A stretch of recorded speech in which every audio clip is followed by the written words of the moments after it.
Ce soir à 17h, les députés doivent voter pour ou contre des économies supplémentaires dans les hôpitaux. 800 millions pour l'année prochaine sont prévus aujourd'hui et vu la situation, c'est plus possible, quoi.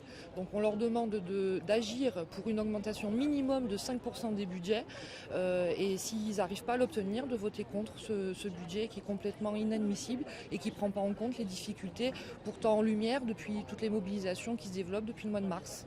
C'est ce que j'allais dire, ça fait 8 mois de lutte acharnée et vous n'êtes pas entendu. Non, pour l'instant, il n'y a pas d'écoute réelle.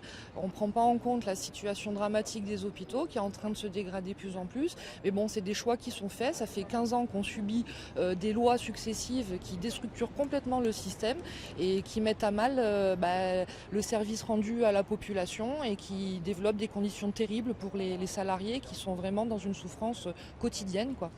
C'est une casse délibérée du service public ? Oui, c'est une casse délibérée, ça fait 15 ans. La tarification à l'activité, la loi hôpital patient santé territoire, la loi santé, ma santé 2022 cet été, toutes ces lois ont été votées et c'est ça qui déstructure, c'est ces décisions qui déstructurent aujourd'hui l'hôpital, qui souffre surtout d'un manque de financement qui a été développé aussi à coup d'exonération aux grandes entreprises plutôt que d'investir là où on en a besoin, c'est-à-dire notamment dans le système de santé.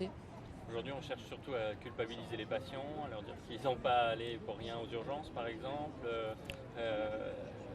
Le problème, c'est pas le patient. Non, le problème, c'est pas les patients. Les patients, c'est pas par plaisir qu'on vient à l'hôpital. C'est quand on a besoin et qu'on trouve pas d'autres solutions en ville qu'on vient à l'hôpital. Donc nous, on a des propositions pour développer des centres de santé, par exemple, pour pouvoir prendre en charge avant l'hôpital et peut-être alléger l'hôpital tout en prenant en charge la population qui en a besoin et qui est absolument pas coupable de l'engorgement des urgences, des difficultés dans les services.